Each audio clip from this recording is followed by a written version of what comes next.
Everyone, welcome to genius mentors. My name is Simran Sehgal. बच्चों, आज के लेक्चर में हम करेंगे class 9th economics chapter 1 story of village Palampur lecture 5। बच्चों, इससे पहले हम 4 लेक्चर्स कवर कर चुके हैं इस चैप्टर के, जिसके अंदर हमने बहुत सारी बातें सीखी स्टोरी ऑफ विलेज पालमपुर से। यानी कि इस स्टोरी के थ्रू आपको धीरे धीरे इकोनॉमिक के कुछ कॉन्सेप्ट समझ में आ रहे हैं वन बाय वन।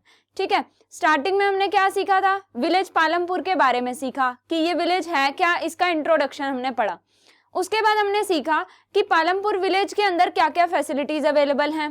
देन हमने फैक्टर्स ऑफ प्रोडक्शन के बारे में सीखा, जो कि इकोनॉमिक का एक इंपॉर्टेंट कॉन्सेप्ट है, जो आपने इस स्टोरी के थ्रू समझा। ठीक है, आपने देखा कि फैक्टर्स ऑफ प्रोडक्शन में बेसिकली 4 फैक्टर्स होते हैं।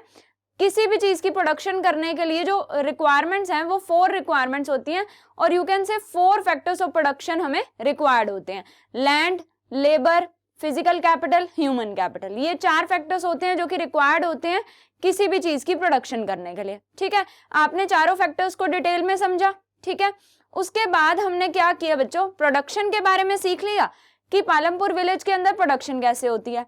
फिर हमने सीखा कि पालमपुर विलेज के अंदर 2 टाइप की एक्टिविटीज होती हैं। जितनी भी पॉपुलेशन है उसमें सभी पॉपुलेशन, मतलब पॉपुलेशन के अंदर जितने भी लोग हैं वो 2 टाइप की एक्टिविटीज में इन्वॉल्व हैं। One is farming and second is non farming activities. तो अभी हम पढ़ रहे हैं फार्मिंग एक्टिविटीज, यानी कि पालमपुर विलेज के अंदर फार्मिंग कैसे होती है, एग्रीकल्चर कैसे होता है। ठीक है, तो हम पहले ये पढ़ेंगे एंड देन आफ्टर दैट हम करेंगे नॉन फार्मिंग एक्टिविटीज के बारे में। क्लियर? समझ में आ गया बच्चों? अब तक हम ये सभी चीजें कवर कर चुके हैं। हम क्लास 9th इकोनॉमिक्स का जो सिलेबस है बच्चों, वो एनसीईआरटी बुक से कवर कर रहे हैं। तो जल्दी जल्दी क्लास स्टार्ट करने से पहले अपनी एनसीईआरटी बुक ओपन करो। आपने बुक में से लाइन टू लाइन जो टॉपिक मैं पढ़ा रही हूँ उसको बुक में से भी साथ के साथ पढ़ना है। ठीक है, जो अंडरलाइन करने हैं सारे टॉपिक्स, जो टॉपिक्स हम कवर कर रहे हैं। ठीक है, तो जल्दी जल्दी बच्चों अपनी एनसीईआरटी बुक ओपन करो। हम लाइन टू लाइन हर टॉपिक को एनसीईआरटी बुक में से ही कवर करेंगे। ठीक है, तो बच्चों हमारा आज का टॉपिक है फार्मिंग इन पालमपुर। ये टॉपिक हमने लास्ट क्लास में भी स्टार्ट किया था, अब हम इसको आगे कंटिन्यू करेंगे। हमने क्या सीखा था कि farming in Palampur, Palampur village के अंदर जो फार्मिंग है, जो फार्मर्स हैं वो किस तरीके से एग्रीकल्चर का काम करते हैं, खेती किस तरीके से होती है। हमने पढ़ा था बच्चों कि पहले क्या होता था कि पालमपुर विलेज के अंदर लैंड का एरिया, पहली बात हमने ये पढ़ी कि लैंड का एरिया फिक्स्ड था। ठीक है, फार्मिंग इन पालमपुर में हम अब तक 2 कॉन्सेप्ट पढ़ चुके हैं। फर्स्ट हमने पढ़ा लैंड इज फिक्स्ड। ठीक है, पहली चीज हमने ये पढ़ी। सेकंड चीज हमने ये पढ़ी कि can we grow more from fixed area of land. First चीज हमने पढ़ी कि लैंड फिक्स्ड है। पालमपुर विलेज के अंदर जो फार्मर्स एग्रीकल्चर का काम करते हैं उनको जो एग्रीकल्चर पर्पज से जो कल्टीवेटेड एरिया है लैंड, वो लैंड का जो एरिया है वो फिक्स्ड है। फिक्स्ड एरिया ऑफ लैंड का मतलब यानी कि एक फिक्स्ड एरिया है जिसके ऊपर उन्हें कल्टीवेशन करनी होती है, एग्रीकल्चर का काम करना होता है। यानी कि उस लैंड को एक्सपेंड करने का कोई स्कोप नहीं है। ऐसा नहीं है कि हम लैंड का एरिया कुछ एक्सपेंड कर दें, एक्सपेंशन कर दें लैंड एरिया की और ज्यादा प्रोडक्शन करके ज्यादा अर्निंग कर लें। ऐसा नहीं हो सकता। लैंड का एरिया लिमिटेड है। ठीक है, लिमिटेड एरिया ऑफ लैंड है। हमने ये सारा पढ़ लिया था। देन हमने ये क्वेश्चन अराइज किया कि can we grow more from fixed area of land. अब ये तो पॉसिबल नहीं है कि उस फिक्स्ड एरिया ऑफ लैंड पे सारी की सारी कल्टीवेशन करके हम ज्यादा से ज्यादा अर्निंग कर सकते हैं। ऐसा तो नहीं हो सकता, क्योंकि वहां पर थोड़ा सा ही हम कुछ एरिया में ही एग्रीकल्चर का काम कर सकते हैं। अब बात आती है कि उस फिक्स्ड एरिया पे ऐसा हो सकता है कि हम ज्यादा ग्रो कर लें, मीन्स अलग अलग टाइप की फसल उगा के ज्यादा से ज्यादा प्रोडक्शन हो जिससे ज्यादा अर्निंग हो। ऐसा तो हो सकता है ना कि जितना एरिया हमें मिला हुआ है एग्रीकल्चर के पर्पज से, जितना एरिया हमारे पास है हम उसी पे ही मल्टीपल क्रॉपिंग करके अपनी ज्यादा प्रोडक्शन कर लें और ज्यादा अर्निंग कर लें। ठीक है, तो फिर हमने बात करी थी बच्चों कि फिक्स्ड एरिया ऑफ लैंड पे पालमपुर विलेज के जो फार्मर्स थे वो क्या करने लगे? डिफरेंट क्रॉप्स उगाने लगे। डिफरेंट क्रॉप्स के बारे में हमने लास्ट क्लास में पढ़ा था। कौन कौन से क्रॉप्स उगाते थे वो फिक्स्ड एरिया ऑफ लैंड के ऊपर, जैसे कि ज्वार बाजरा, मतलब एक साल में उसी लैंड पे अलग अलग टाइप की फसलें उगाई जाती थी। ज्वार बाजरा उगाया गया, and then potato, then sugar cane, then wheat, ये सभी फसलें उसी फिक्स्ड एरिया ऑफ लैंड पे ही एक साल के अंदर फार्मर्स उगाते हैं। तो यानी कि पालमपुर विलेज के अंदर जो फार्मर्स है, फिक्स्ड एरिया ऑफ लैंड होने के बावजूद भी वो उस फिक्स्ड एरिया पे ही अलग अलग टाइप की फसलें उगा के अपने प्रोडक्शन को इंक्रीज करते हैं, अपनी इनकम को इंक्रीज करते हैं। यानी कि यहाँ पर क्या कॉन्सेप्ट अडॉप्ट किया जाता है? मल्टीपल क्रॉपिंग का कॉन्सेप्ट। मल्टीपल क्रॉपिंग मीन्स जब फिक्स्ड एरिया ऑफ लैंड के ऊपर हम डिफरेंट टाइप की फसलें सेम एरिया के ऊपर उगाते हैं एक साथ, तो उसे हम क्या बोलते हैं? Multiple cropping. यानी कि ऐसा, एक तो ऐसा हो कि हमारे पास जितना एरिया है उसके ऊपर हम एक ही टाइप की फसल उगाएं, जैसे कि वीट की फसल उगा रहे हैं, ठीक है, वीट की क्रॉप उगा रहे हैं, तो वो क्या होगा? एक सिंगल टाइप की ही फसल उगाई जाएगी, सिंगल क्रॉपिंग बोलेंगे। बट हम उसी एरिया पे कुछ पार्ट, हमने उस पूरे एरिया को अलग अलग पार्ट्स में डिवाइड कर दिया। जो हमारे पास फिक्स एरिया ऑफ लैंड है उसको हमने अलग अलग पार्ट्स में डिवाइड किया, एंड हर पार्ट पे अलग अलग टाइप की क्रॉप उगाई गई। जैसे ये मैंने आपको बताया, हमने लास्ट क्लास में पढ़ा भी था कि पालमपुर विलेज के जो फार्मर्स हैं वो इस तरीके से अलग अलग फसलें उगाते हैं एक फिक्स्ड एरिया ऑफ लैंड पे, यानी कि वो मल्टीपल क्रॉपिंग का कॉन्सेप्ट अडॉप्ट करते हैं फिक्स्ड एरिया ऑफ लैंड से ज्यादा ग्रो करने के लिए। ठीक है, समझ में आ गया आपको? अब बात आती है बच्चों कि मल्टीपल क्रॉपिंग करने के लिए तो हमें ज्यादा से ज्यादा इरिगेशन फैसिलिटी की रिक्वायरमेंट होती है, यानी कि इरिगेशन की प्रॉपर फैसिलिटी अवेलेबल हो, well developed system of irrigation होना जरूरी है, तो ही मल्टीपल क्रॉपिंग की जा सकती है। तो हमने स्टार्टिंग में जब पालमपुर विलेज के बारे में पढ़ा था तो हमने क्या पढ़ा था कि पालमपुर विलेज में हर टाइप की फैसिलिटी अवेलेबल है, वहां पर इलेक्ट्रिसिटी भी है, ट्यूबवेल्स भी हैं, ठीक है। तो यानी कि एग्रीकल्चर के पर्पज से वहां पर सारी फैसिलिटीज अवेलेबल है, यानी कि जो इलेक्ट्रिसिटी है वो इलेक्ट्रिसिटी की प्रॉपर सप्लाई है, जिसकी वजह से वहां पर ट्यूबवेल्स की फैसिलिटी है, इलेक्ट्रिक ट्यूबवेल्स जो इलेक्ट्रिसिटी से चलते हैं उनकी फैसिलिटी प्रॉपर है, जिसकी वजह से वेल डेवलप्ड सिस्टम है इरिगेशन का। कहां पर? पालमपुर विलेज के अंदर। अब well developed system of irrigation की वजह से ही वहां पर मल्टीपल क्रॉपिंग पॉसिबल हो पाती है, यानी कि लैंड फिक्स्ड होने के बावजूद भी वहां पर उस फिक्स्ड एरिया ऑफ लैंड पे अलग अलग टाइप की फसलें उगाई जाती हैं, यानी कि मल्टीपल क्रॉपिंग की जाती है, क्योंकि वहां पर वेल डेवलप्ड सिस्टम है इरिगेशन का। Because in village there is well developed system of irrigation. Irrigation means सिंचाई, जो खेतों में पानी दिया जाता है, जो हमें क्रॉप उगानी होती है तो हमें वाटर की प्लेंटी ऑफ वाटर रिक्वायर्ड होता है ना, ठीक है, भरपूर मात्रा में पानी चाहिए होता है ताकि हमारी फसलें जो है वो अच्छे से ग्रो कर सकें, ठीक है।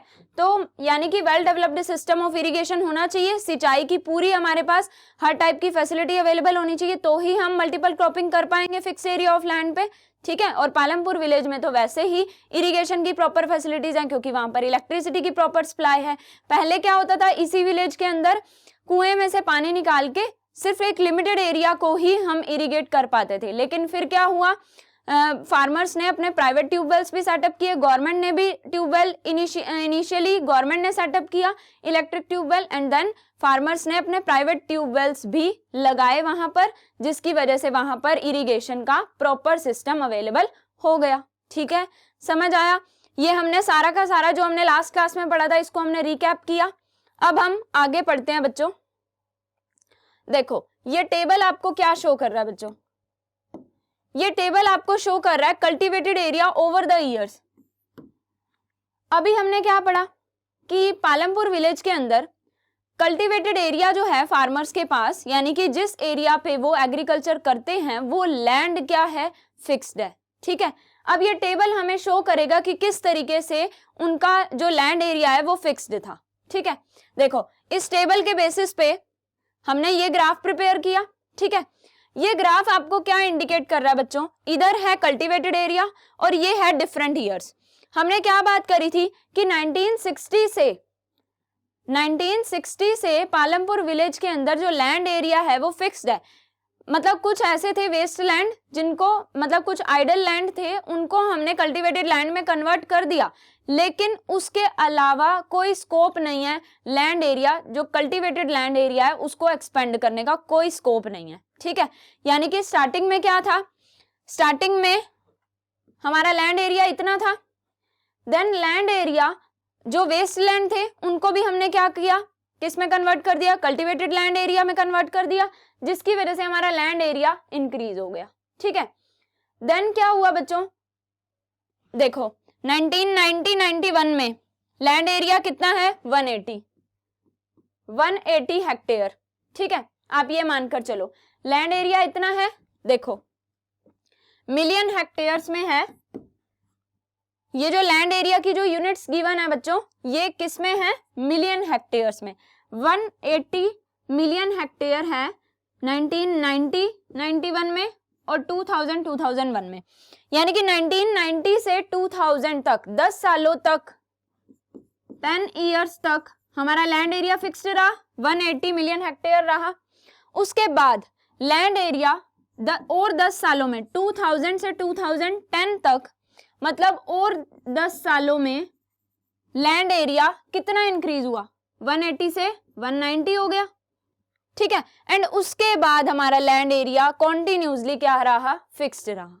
ये आप देख रहे हो, जो मैंने आपको बताया कि लैंड एरिया फिक्स्ड है। अब फिक्स्ड एरिया ऑफ लैंड में ज्यादा फसलें उगाने के लिए फार्मर्स मल्टीपल क्रॉपिंग अडॉप्ट करते हैं, क्योंकि उनके पास और कोई ऑप्शन नहीं होता। क्योंकि आप इस टेबल से ही इस डायग्राम से ही देख पा रहे हो कि ये ग्राफ आपको रिप्रेजेंट कर रहा है कि किस तरीके से पालमपुर विलेज के अंदर जो कल्टीवेटेड एरिया है ना वो फिक्स्ड है डिफरेंट ईयर्स से। देखो पहले हमने बात करी थी कि लैंड एरिया फिक्स्ड था, लेकिन कुछ वेस्ट लैंड्स को कल्टीवेटेड लैंड में कन्वर्ट कर दिया। यानी कि सपोज पहले लैंड एरिया इतना था 130 मिलियन हेक्टेयर, ठीक है, इतना था, देन वेस्ट लैंड को कल्टीवेटेड लैंड में कन्वर्ट किया तो हमारा लैंड एरिया इतना हो गया 180 मिलियन हेक्टेयर। देन उसके बाद आगे के 10 सालों तक भी हमारा लैंड एरिया फिक्स्ड रहा। 10 सालों के बाद जो आगे के 10 साल थे उसमें 10 मिलियन हेक्टेयर, देखो 180 से 190 हो गया, मींस 10 मिलियन हेक्टेयर बढ़ा, मतलब बिल्कुल ही लिटिल स्कोप है एक्सपेंशन का, इतना इंक्रीज हुआ। उसके बाद आगे के जितने ईयर्स थे 2010 से 2011, 2011 से 12, 12 से 13, 13 से 14, 14 से 15, इन सभी ईयर्स में जो हमारा लैंड एरिया है, कल्टीवेटेड लैंड एरिया, वो क्या है आप देख पा रहे हो, फिक्स्ड है, स्टेबल है, लैंड एरिया में एक्सपेंशन का कोई स्कोप नहीं है। ठीक है, अब आपको इस ग्राफ से क्लियर हुआ कि पालमपुर विलेज के अंदर जो हमारा लैंड एरिया था, कल्टीवेटेड लैंड एरिया, वो फिक्स्ड है। ठीक है, अब बात आती है, कुछ आपसे क्वेश्चंस पूछे हुए हैं, देखो बच्चों क्या क्वेश्चंस हैं। Is it important to increase the area under irrigation, कि क्या area under irrigation, irrigation means सिंचाई, इरिगेशन का मतलब इरिगेशन फैसिलिटी मींस जो खेतों में सिंचाई की जाती है, पानी दिया जाता है, क्या जो हम इरिगेशन करते हैं उसके अंडर का लैंड एरिया इंक्रीज करने की रिक्वायरमेंट है? क्या ज्यादा से ज्यादा लैंड एरिया पे इरिगेशन होना जरूरी है? पहले क्या होता था, कुएं में से पानी निकाल के खेतों में दिया जाता था, जिसकी वजह से एक limited area of land, limited area of cultivated land पे ही इरिगेशन हो पाती थी। लेकिन फिर क्या हुआ, ट्यूबवेल्स आए, जिसकी वजह से land area under irrigation increase हो गया। ठीक है, क्योंकि ट्यूबवेल से ज्यादा एरिया को इरिगेट कर पा रहे थे हम। ठीक है, तो वो पूछ रहे कि क्या इरिगेशन के अंडर जो लैंड एरिया है, मतलब कि ज्यादा से ज्यादा लैंड पे इरिगेशन होना जरूरी है, वो ये पूछ रहा है, और क्यों जरूरी है। तो हम इसका आंसर कैसे देंगे बच्चों? अब तक आपने सीखा कि land area under irrigation increase होना क्यों जरूरी है, मींस ज्यादा से ज्यादा लैंड पे इरिगेशन फैसिलिटी अवेलेबल होना क्यों जरूरी है, ताकि फार्मर्स मल्टीपल क्रॉपिंग कर सके। सिंपल आंसर है इसका। अब तक आपने मल्टीपल क्रॉपिंग का कॉन्सेप्ट सीखा ना। मल्टीपल क्रॉपिंग में क्या चाहिए होता है, मैंने आपको बताया था कि लैंड एरिया फिक्स्ड है, उसके बावजूद भी हमें ज़्यादा प्रोडक्शन करने के लिए, अपनी प्रोडक्शन इंक्रीज करने के लिए, इनकम इंक्रीज करने के लिए फार्मर्स दो तरीके अडॉप्ट करते हैं। ये हम आगे पढ़ेंगे इस टॉपिक को। One is multiple cropping and second is modern farming methods. इन दोनों की वजह से ही land area under irrigation increase होना जरूरी है। ठीक है, अब मॉडर्न फार्मिंग मेथड्स क्या होते हैं वो हम आगे डिस्कस करेंगे। ठीक है, अभी तक आपने मल्टीपल क्रॉपिंग का कॉन्सेप्ट तो सीख लिया ना। आपने ये सीखा बच्चों कि मल्टीपल क्रॉपिंग के लिए प्लेंटी ऑफ वाटर रिक्वायर्ड होता है, यानी कि well developed system of irrigation होगा तो ही किसान लिमिटेड लैंड एरिया पे ज्यादा से ज्यादा क्रॉप उगा पाएंगे। ठीक है, तो वो ये पूछ रहा है कि क्या land area under irrigation increase होना जरूरी है? यस, इंक्रीज होना जरूरी है। ठीक है, अब क्यों जरूरी है वो ये भी पूछ रहा है, क्यों जरूरी है? मल्टीपल क्रॉपिंग की वजह से, multiple cropping is the reason, multiple cropping एक रीजन है जिसकी वजह से हम कह सकते हैं कि land area under irrigation increase होना जरूरी है, क्योंकि मल्टीपल क्रॉपिंग करने के लिए प्लेंटी ऑफ वाटर रिक्वायर्ड होता है, मींस भरपूर मात्रा में पानी चाहिए होता है, या फिर हम कह सकते हैं well developed system of irrigation required होता है। Well developed system of irrigation होगा, प्लेंटी ऑफ वाटर होगा तो मल्टीपल क्रॉपिंग हो पाएगी, जिसकी वजह से प्रोडक्शन इंक्रीज हो पाएगी। अब प्रोडक्शन इंक्रीज होगी, फिक्स एरिया ऑफ लैंड पे भी ज्यादा से ज्यादा वो प्रोडक्शन कर पाएंगे, जिससे फार्मर्स की इनकम इंक्रीज होगी। ठीक है, तो land area under irrigation increase होना जरूरी है, क्योंकि फार्मर्स मल्टीपल क्रॉपिंग करते हैं, यानी कि ज्यादा से ज्यादा लैंड एरिया पे इरिगेशन फैसिलिटी अवेलेबल होना जरूरी है, क्योंकि मल्टीपल क्रॉपिंग के लिए प्लेंटी ऑफ वाटर रिक्वायर्ड होता है, मींस ज्यादा well developed system of irrigation required होता है। ठीक है, अब सेकेंड चीज हम ये कह सकते हैं, फर्स्ट रीजन तो हमने ये दे दिया कि multiple cropping is the reason behind increase of land area under irrigation.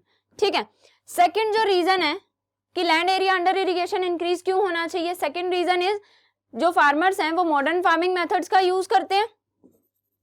अब मॉडर्न फार्मिंग मेथड्स होते क्या है वो हम डिस्कस करेंगे अभी। फार्मर्स जो हैं मॉडर्न फार्मिंग मेथड्स को यूज करते हैं। मॉडर्न फार्मिंग मेथड्स में क्या होता है बच्चों, अलग अलग केमिकल फर्टिलाइजर्स का यूज किया जाता है। ठीक है, मतलब आर्टिफिशियल मेथड्स यूज किए जाते हैं अपनी क्रॉप को ज्यादा से ज्यादा ग्रो करवाने के लिए। ठीक है, वो होते हैं मॉडर्न फार्मिंग मेथड्स। अब जो हम मॉडर्न फार्मिंग मेथड्स यूज करते हैं ना, उसके अंदर हाई यील्डिंग वैरायटी सीड्स का यूज किया जाता है।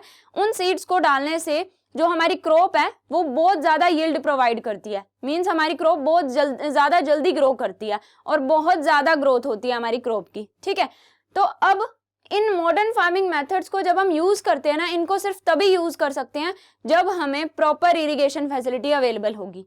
ठीक है, यानी कि प्लेंटी ऑफ वाटर अवेलेबल होगा हमारी क्रॉप के लिए, तो ही हम इन जो मेथड्स का यूज कर रहे हैं इनको यूज करने का जो हमें रिजल्ट है ना वो सिर्फ तभी मिलेगा जब हमारे पास प्रॉपर इरिगेशन फैसिलिटी होगी। तो इस वजह से भी हम कह सकते हैं कि लैंड एरिया अंडर इरिगेशन, यानी कि ज्यादा से ज्यादा लैंड एरिया पे इरिगेशन फैसिलिटी अवेलेबल होना जरूरी है। ठीक है, आपको समझ में आ गया।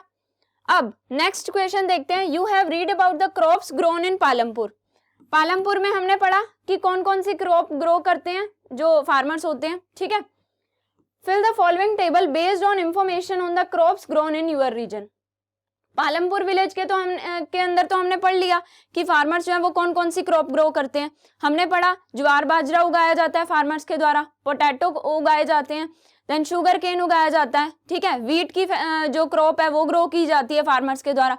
हमने अलग अलग पढ़ा जिसके अंदर हमने मल्टीपल क्रॉपिंग का कॉन्सेप्ट समझा था। ठीक है, तो मल्टीपल क्रॉपिंग के अंदर हमने ये तो देख लिया कि फार्मर्स जो है वो अलग अलग टाइप की फसलें उगाते हैं एक फिक्स्ड एरिया ऑफ लैंड पे। अब बात आती है कि आपके एरिया में कौन कौन सी फसलें उगाई जाती हैं। कौन कौन सी फसलें उगाई जाती हैं, आपने उस क्रॉप का नेम लिखना है, किस मंथ में वो बोई जाती हैं, किस मंथ में वो उनकी हार्वेस्टिंग होती है, मींस किस मंथ में वो काटी जाती हैं, एंड देन उस पर्टिकुलर फसल के लिए, उस पर्टिकुलर क्रॉप के लिए सोर्स ऑफ इरिगेशन क्या होता है। ठीक है, ये आपने टेबल फिल करना है। मैं आपको फिल करके बताती हूँ कि किस तरीके से आपने इसको फिल करना होगा। जैसे कि हम वीट की क्रॉप लेके चलते हैं, वीट की क्रॉप है, ठीक है, आपके रीजन में भी, जिस विलेज में से आप बिलोंग करते हो, जिस विलेज में आप रहते हो, वहां पर वीट की फसल उगाई जाती होगी। ठीक है, तो आपने क्या करना है, यही करना है कि जो भी क्रॉप आपके रीजन में उगाई जाती है ना, उस क्रॉप का नेम लिखोगे आप यहाँ पर, किस मंथ में वो बोई जाती है। जैसे कि वीट की क्रॉप है, वो अक्टूबर से दिसंबर में बोई जाती है। ठीक है, किस मंथ में वो काटी जाती है, अप्रैल से जुलाई में काटी जाती है। ठीक है, अक्टूबर से दिसंबर में बोई जाती है, अप्रैल से जुलाई में वो काटी जाती है वीट की क्रॉप। ठीक है, अब वीट की क्रॉप के लिए सोर्स ऑफ इरिगेशन क्या होता है, यानी कि उन्हें वाटर की फैसिलिटी प्रोवाइड करने के लिए, मींस उस क्रॉप को ग्रो करने के लिए जो वाटर रिक्वायर्ड होता है, वो वाटर हम कहां से अरेंज करते हैं। देखो, ट्यूबवेल से, ठीक है, कैनाल से, यानी कि नहरों के पानी से। ठीक है, तो यानी कि ये सोर्स ऑफ इरिगेशन हम यूज करते हैं वीट की क्रॉप को ग्रो करने के लिए। सेकंड हम लेकर चलते हैं सपोज राइस की क्रॉप। ठीक है, राइस की क्रॉप जो होती है वो जून जुलाई में बोई जाती है।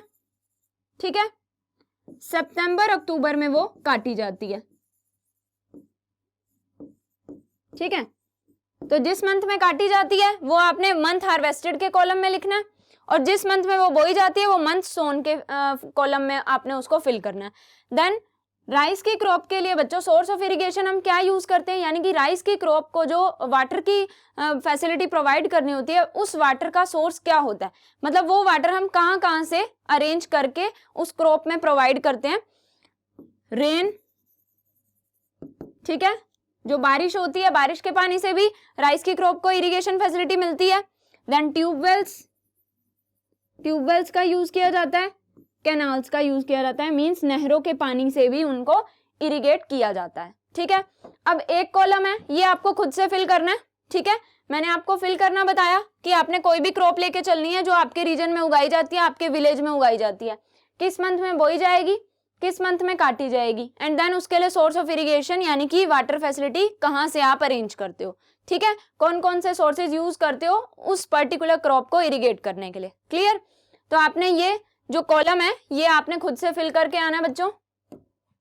समझ तो आ गया ना आपको किस तरीके से फिल करना है ये। चलो अब हम बात करते हैं, हमारा जो इंपॉर्टेंट टॉपिक है दैट इज कि हमारा जो पालमपुर विलेज है उसके अंदर लैंड एरिया फिक्स्ड है। हम बार बार वही टॉपिक क्यों रिवाइज कर रहे हैं, ताकि आपको इन चीजों के बारे में पता चले कि ये जो हम अलग अलग मेथड्स पढ़ने वाले हैं ये हम क्यों पढ़ेंगे, क्यों इन मेथड्स को अडॉप्ट करेंगे, क्योंकि लैंड एरिया फिक्स्ड है। ठीक है, अगर लैंड एरिया में एक्सपेंशन का स्कोप हो तो हम तो एक्सपेंड कर लें और ज्यादा फसल उगा सकें, लेकिन लैंड एरिया फिक्स्ड है, उस फिक्स्ड एरिया ऑफ लैंड पे ही हमें ज्यादा से ज्यादा क्रॉप को ग्रो करके अपनी इनकम अर्न करनी है। ठीक है, तो वहां के फार्मर्स जो है वो फिक्स्ड एरिया ऑफ लैंड पे ज्यादा क्रॉप ग्रो करने के लिए क्या क्या वेज यूज करते हैं। तो ways of increasing production from the same land, same area, उस फिक्स्ड एरिया ऑफ लैंड से, सेम लैंड से ज्यादा प्रोडक्शन करने के लिए क्या वेज, क्या मेथड्स यूज किए जाते हैं पालमपुर विलेज के फार्मर्स के द्वारा। ठीक है, अब दो मेथड्स होते हैं, first is multiple cropping method and second is modern farming methods. ठीक है, multiple cropping methods and second is modern farming methods. इसको रीड करते हैं बच्चों। One way of increasing production from the same land is by multiple cropping. ये आपने last class में सीखा था, हमने आज भी रिवाइज किया इस चीज को। ठीक है, अब कौन कौन सी मल्टीपल क्रॉपिंग की जाती है बच्चों, कौन कौन सी फसलें एक साथ उगाई जाती हैं फिक्स एरिया ऑफ लैंड पे, याद है आपको? Wheat, jowar bajra, potato and sugar cane. हमने क्या पढ़ा था कि शुगर केन की क्रॉप उगाई जाती है, वीट की क्रॉप उगाई जाती है।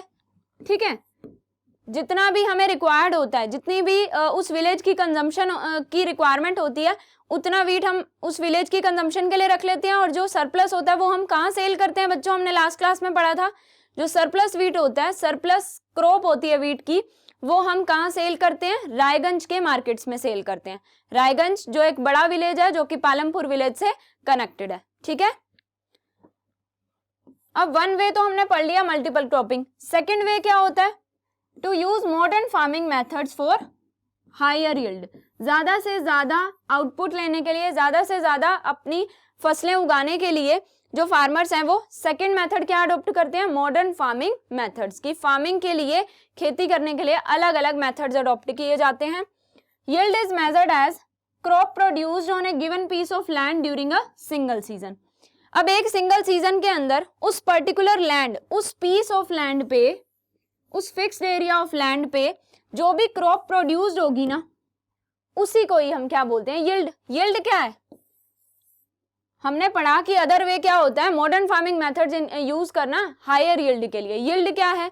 यील्ड का मतलब कि सेम ईयर के अंदर उस fixed area, small piece of land पे जो भी क्रॉप प्रोड्यूस की जाएगी, जो भी क्रॉप उगाई जाएगी, उसे हम बोलेंगे यील्ड, ठीक है, clear. Till the mid 1960s, the seeds used in cultivation were traditional ones with relatively low yields. Multiple cropping आप पढ़ चुके हो। हम इस टॉपिक के अंदर जो हम ये सब कुछ पढ़ रहे हैं, ये अब मॉडर्न फार्मिंग मेथड्स को रिलेट करेगा, ठीक है। देखो 1960s से क्या हो रहा है? हम ट्रेडिशनल मेथड्स यूज करते हैं हाई यील्डिंग के लिए, और उससे हाई यील्डिंग नहीं हो पाती, ठीक है। अपनी क्रॉप की यील्ड को इंक्रीज करने के लिए, यानी कि जो प्रोडक्शन होगी, फाइनल प्रोडक्शन, उसको इंक्रीज करने के लिए हम ट्रेडिशनल मेथड्स को यूज करते हैं। ट्रेडिशनल फर्टिलाइजर्स वगैरह को यूज किया जाता है, ट्रेडिशनल वेज को यूज किया जाता है। अब जो ट्रेडिशनल सीड्स होते हैं उसमें इरिगेशन भी कम जरूरी होती है, मींस इरिगेशन की रिक्वायरमेंट जो है वो कम होती है। Traditional seeds needs less irrigation, ठीक है। ट्रेडिशनल सीड्स में लेस इरिगेशन यूज होती है, मतलब वहां पर जब हम किसी लैंड में क्रॉप के पर्पस से, क्रॉप उगाने के पर्पस से हम ट्रेडिशनल सीड्स को यूज करते हैं ना, तो ज्यादा इरिगेशन की रिक्वायरमेंट नहीं होती, उस लैंड को ज्यादा इरिगेट करने की रिक्वायरमेंट नहीं होती। लेकिन अब क्या हो रहा है? मॉडर्न फार्मिंग मेथड्स यूज किए जा रहे हैं। अब क्योंकि मॉडर्न मेथड्स यूज कर रहे हैं, हम ट्रेडिशनल सीड्स की बजाय high yielding variety seeds use कर रहे हैं, जिसकी वजह से इरिगेशन रिक्वायरमेंट भी ज्यादा है, ठीक है। समझ में आ रहा है आपको? Farmers use cow dung and other natural, पहले के टाइम पे ट्रेडिशनल सीड्स को यूज करते थे, और फर्टिलाइजर्स की फॉर्म में क्या यूज करते थे? काउ डंग, मींस गाय का जो गोबर होता है, और other natural manure, other natural चीजों का यूज करते थे। और काउ डंग का यूज करते थे किस वजह से? फर्टिलाइजिंग के पर्पज से, एज फर्टिलाइजर्स, मतलब इन चीजों को फर्टिलाइजर्स की तरह यूज किया जाता था क्रॉप उगाने के लिए। All these were readily available with the farmers who did not have to buy them, मतलब उन्हें ये सब चीजें, तो जो नेचुरल, ये सब चीजें नेचुरल चीजें हैं ना, और जो ट्रेडिशनल सीड्स थे वो भी बहुत कम पैसों के अवेलेबल हो जाते थे, जिसकी वजह से जो फार्मर्स थे उनको ये रेडिली अवेलेबल हो जाती थी ये सारी ट्रेडिशनल मेथड्स ऑफ एग्रीकल्चर, ठीक है। मतलब पहले के टाइम पे ट्रेडिशनल सीड्स यूज करते थे, ट्रेडिशनल वेज ऑफ फर्टिलाइजिंग का यूज करते थे, यानी कि फर्टिलाइजर्स के लिए नेचुरल चीजों का यूज किया जाता था, जो कि फार्मर्स के पास रेडिली अवेलेबल हो जाती थी, हमेशा अवेलेबल होती थी, और उन्हें वो सभी चीजें परचेज नहीं करनी पड़ती थी, ठीक है। आगे पढ़ते हैं। लेकिन ग्रीन रिवॉल्यूशन आया बच्चों। ग्रीन रिवॉल्यूशन के आने से late 1960s introduce the Indian farmer to cultivation of wheat and rice using high yielding variety seeds, ठीक है। HYV सीड्स का मतलब होता है हाई यील्डिंग वैरायटी सीड्स। जैसे ग्रीन रिवॉल्यूशन आया, जब से ग्रीन रिवॉल्यूशन आया 1960, लेट 1960s से ग्रीन रिवॉल्यूशन आया, जिसकी वजह से क्या हुआ? ग्रीन रिवॉल्यूशन का मतलब क्या होता है बच्चों? ग्रीन रिवॉल्यूशन मींस जब हम आर्टिफिशियल मोड्स को यूज करते हैं अपनी यील्ड को बढ़ाने के लिए, यानी कि आर्टिफिशियल, पहले क्या होता था? हम नेचुरल मेथड्स को यूज करते थे अपनी क्रॉप को ज्यादा से ज्यादा ग्रो करवाने के लिए। लेकिन अब क्या है? ग्रीन रेवोल्यूशन के आने से हम आर्टिफिशियल मेथड्स को यूज करते हैं अपनी यील्ड को इंक्रीज करने के लिए। जैसे कि सीड्स भी हम हाई यील्डिंग वैरायटी सीड्स को यूज करते हैं, केमिकल फर्टिलाइजर्स का यूज करते हैं। ये सभी चीजें नेचुरल चीजें नहीं है, ये आर्टिफिशियल चीजें हैं। तो जब हम आर्टिफिशियल फर्टिलाइजर्स का यूज करते हैं,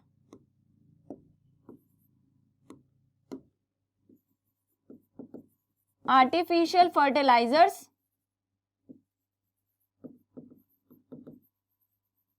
and high yielding variety seeds को यूज करते हैं, तो उसे ही हम क्या बोलते हैं, green revolution. Green revolution means artificial fertilisers को यूज करना और हाई यील्डिंग वैरायटी सीड्स को यूज करना, ताकि हमारी क्रॉप जो है वो क्रॉप प्रोडक्शन ज्यादा से ज्यादा हो, ज्यादा से ज्यादा इनकम अर्न कर सके फिक्स्ड एरिया ऑफ लैंड से। ठीक है, समझ में आया। अब compare to the traditional seeds, अगर आप उसे ट्रेडिशनल सीड्स से कंपेयर करोगे, पहले ट्रेडिशनल सीड्स थे, ग्रीन रिवोल्यूशन के बाद हम HYV सीड्स को यूज कर रहे हैं।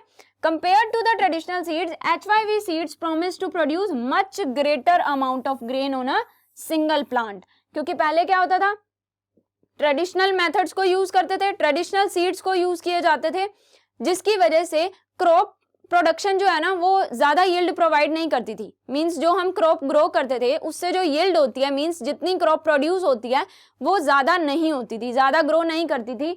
लेकिन जो हाई यील्डिंग वैरायटी सीड्स हैं उनको जब हम यूज करेंगे तो वो क्या एंश्योर करती है हमें, कि वो हमें greater amount of grain provide करती है सिंगल प्लांट से। एक सिंगल प्लांट से हमें ज्यादा से ज्यादा ग्रेटर अमाउंट ऑफ ग्रेन हमें प्रोवाइड करती है। ठीक है, जिसकी as the name suggest high yielding variety seeds, जिनसे ऐसे सीड्स जिनको यूज करने से हमारी यील्ड ज्यादा होगी। यील्ड ज्यादा होने का मतलब कि हमारी जो क्रॉप हम ग्रो कर रहे हैं उससे ज्यादा प्रोडक्शन हमें मिलेगी। ठीक है, as a result the same piece of land would now produce far larger quantities of food grains than was possible earlier. पहले क्या होता था, पहले ये पॉसिबल नहीं हो पाता था, पहले हम ज्यादा से ज्यादा प्रोडक्शन नहीं कर पाते थे। लेकिन ग्रीन रिवोल्यूशन आने से, high yielding variety seeds use करने से, आर्टिफिशियल फर्टिलाइजर्स को यूज करने से, केमिकल फर्टिलाइजर्स को यूज करने से क्या होने लगा, सेम पीस ऑफ लैंड से हम अब, पहले उसी पीस ऑफ लैंड पे हम क्रॉप उगाते थे तो इतनी हमें यील्ड नहीं मिलती थी, लेकिन अब सेम पीस ऑफ लैंड से हम ज्यादा लार्ज क्वांटिटी में प्रोडक्शन कर पा रहे हैं। ठीक है, HYV seeds however needed plenty of water, लेकिन ये एक कंडीशन है, आप ग्रीन रिवोल्यूशन के बाद से हम ये सारी आर्टिफिशियल चीजें तो यूज कर रहे हैं, लेकिन आर्टिफिशियल चीजों के लिए हमारे पास इरिगेशन का भी वेल डेवलप्ड सिस्टम होना जरूरी है। यानी कि हमारे पास प्रॉपर सिस्टम होना चाहिए उस क्रॉप को इरिगेट करने के लिए। ठीक है, यानी कि प्लेंटी ऑफ वाटर हमारे पास अवेलेबल होना चाहिए, भरपूर मात्रा में पानी होना चाहिए, and also chemical fertilisers and pesticides to produce best result. साथ ही हमारे पास केमिकल फर्टिलाइजर्स भी होने चाहिए, पेस्टिसाइड्स होनी चाहिए, जिससे हम बेस्ट रिजल्ट्स प्रोड्यूस कर सकें। ठीक है, समझ में आ रहा है आपको।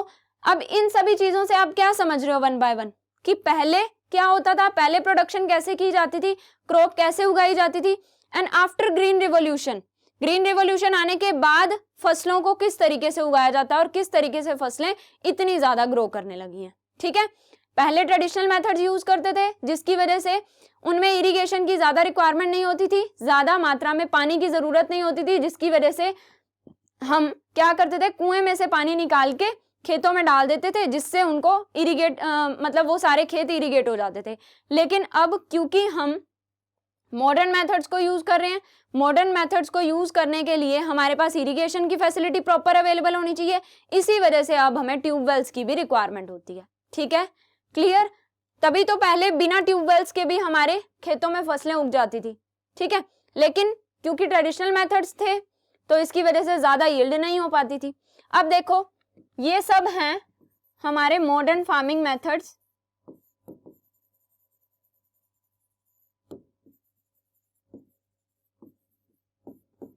इस पिक्चर से आपको क्लियर हो रहा होगा बच्चों कि मॉडर्न फार्मिंग मेथड्स हम क्या क्या यूज करते हैं आफ्टर ग्रीन रिवोल्यूशन। देखो, HYV सीड्स का यूज करते हैं, जिनसे हमारी यील्ड ज्यादा होती है, जो कि हमें क्या इंश्योर करती है कि सेम पीस ऑफ लैंड जिसपे पहले कम प्रोडक्शन हो पाती थी, अब इनका यूज करने से सेम पीस ऑफ लैंड पे हम ज्यादा प्रोडक्शन कर पाते हैं, लार्ज क्वांटिटी में क्रॉप को प्रोड्यूस कर पाते हैं। हाई यील्डिंग वैरायटी सीड्स, ठीक है।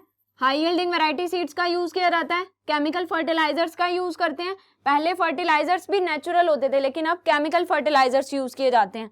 पेस्टिसाइड्स यूज किए जाते हैं, डैम्स का यूज करते हैं, ठीक है, बांध बना दिए जाते हैं, ठीक है, जिससे इलेक्ट्रिसिटी ज्यादा प्रोड्यूस होती है, ठीक है। डैम्स बनाते हैं जिससे, देखो डैम्स कैसे बनते हैं, जो नहरों में पानी आता है उन पे बांध बना दिए जाते हैं जिससे इलेक्ट्रिसिटी प्रोड्यूस होती है, ठीक है। पंप सीड्स का यूज करते हैं, कैनाल्स मींस जो नहरों का पानी होता है उनको यूज करते हैं। देन डीजल यूज किया जाता है, फार्म मशीनरी मतलब जो खेतों की जुताई करने के लिए, देखो ये इस तरीके से ट्रैक्टर, थ्रेशर्स, ये चीजें यूज की जाती हैं अब, ठीक है। तो आपने देखा कि अलग अलग टाइप के अब नए नए फार्मिंग मेथड्स यूज किए जाते हैं हाई यील्ड के लिए, ज्यादा से ज्यादा क्रॉप को ग्रो करवाने के लिए, ज्यादा से ज्यादा यील्ड गेन करने के लिए, ठीक है। अब आपको समझ आ रहा है बच्चों धीरे धीरे कि किस तरीके से हम दो अलग अलग मेथड्स का यूज करते हैं सेम पीस ऑफ लैंड पे ज्यादा प्रोडक्शन करने के लिए। मल्टीपल क्रॉपिंग मेथड आप सीख चुके हो, इस क्लास में आपने मॉडर्न फार्मिंग मेथड्स को सीखा, ठीक है। अब जो मॉडर्न फार्मिंग मेथड्स का जो रिमेनिंग पोर्शन है बच्चों, वो हम नेक्स्ट क्लास में डिस्कस करेंगे, ठीक है। तो आई होप आपको अब तक का टॉपिक समझ आया होगा, आपने बुक में से साथ के साथ अंडरलाइन की होंगी जो बातें मैंने आपको बताई हैं, ठीक है। तो बच्चों मिलते हैं नेक्स्ट क्लास में, इसी टॉपिक को हम आगे कंटिन्यू करेंगे, इसके बारे में और बातें सीखेंगे, ठीक है। तब तक के लिए good bye, thank you so much.